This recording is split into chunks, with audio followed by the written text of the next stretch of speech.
નમસ્કાર મિત્રો, હું ઋત્વિક ચૌધરી આપ સર્વેનું એગ્રીકલ્ચર બેઝિક ચેનલ પર સ્વાગત કરું છું.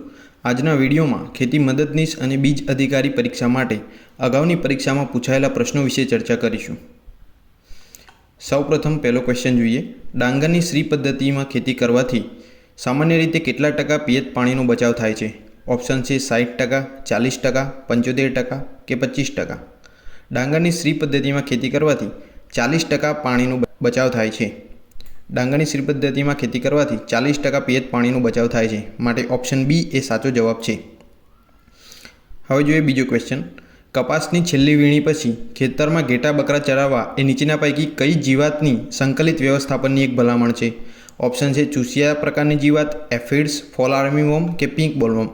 અહીંયા સાચો જવાબ છે પિંક બોલવર્મ, માટે ઓપ્શન ડી એ સાચો જવાબ છે કે કપાસની છેલ્લી વીણી પછી ખેતરમાં ઘેટા બકરા ચરાવવા એ પિંક બોલવર્મનો કંટ્રોલ કરવા માટે કરવામાં આવતી વ્યવસ્થાપનની એક પદ્ધતિ છે.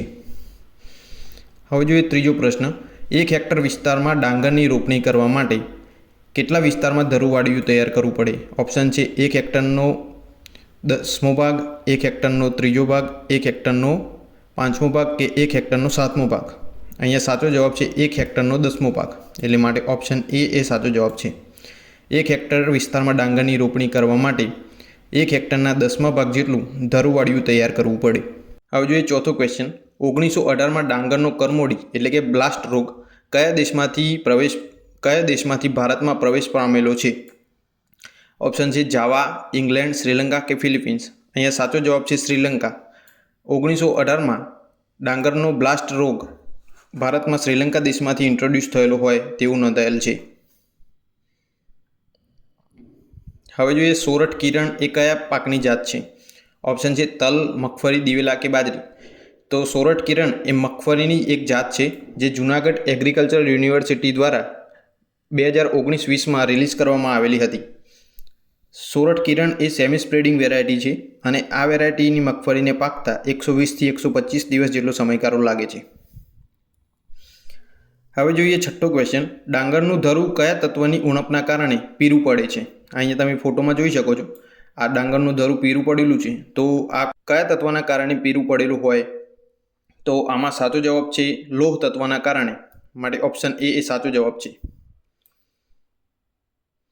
કપાસના પાકમાં પિંજર પાક તરીકે કોનું વાવેતર કરી શકાય છે? પિંજર પાક એટલે કે ટ્રેપ ક્રોપ.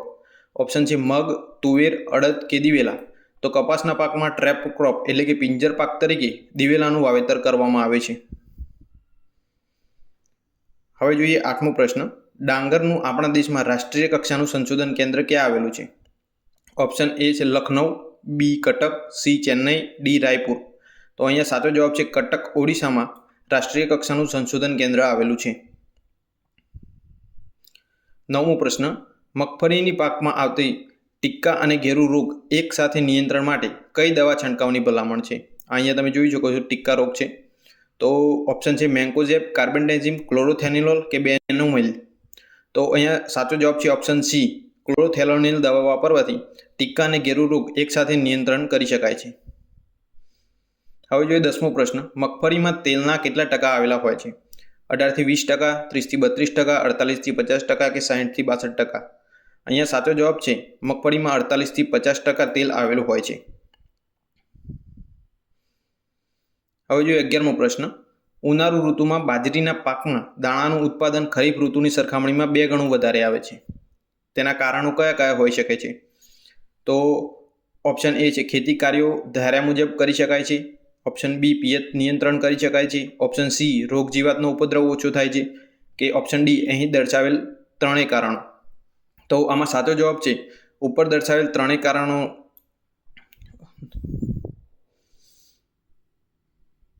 હવે જોઈએ 12મો પ્રશ્ન. સામાન્ય રીતે શેરડીના સાંઠાનો કયો ભાગ બિયારણ માટે ઉપયોગમાં લેવાય છે? આ તમે શેરડીનો છોડ જોઈ શકો છો.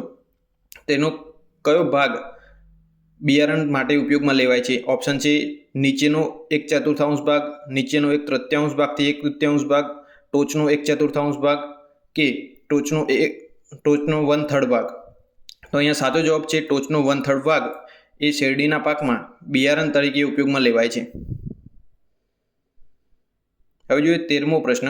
ડાંગરના પરારની મશરૂમ કઈ છે? ઓપ્શન છે વોલ્વારિલા, આર્મિલારિયા, પ્યુરોટસ કે એગારિક્સ. તો અહીંયા સાચો જવાબ છે ડાંગરની પરારની મશરૂમ એ વોલ્વારિલા. ઓપ્શન એ સાચો જવાબ છે. 14મો પ્રશ્ન કે 851 એ કયા પાકની ભલામણ કરેલ જાત છે? ઓપ્શન છે તુવેર, મગ, ચોરા કે અડદ. તો અહીંયા સાચો જવાબ છે મગ. કે 851 એ મગના પાકની ભલામણ કરેલી જાત છે. હવે જોઈએ 15મો પ્રશ્ન, કયા પાકના ખેતરમાં બ્લુ ગ્રીન આલ્ગી વાતાવરણમાં રહેલો નાઇટ્રોજન ખેંચે છે? ઓપ્શન છે બટાકા, ડાંગર, મગ કે ઘઉં. અહીંયા સાચો જવાબ છે ડાંગરના પાકમાં બ્લુ ગ્રીન આલ્ગી વાતાવરણમાં રહેલો નાઇટ્રોજન ખેંચે છે.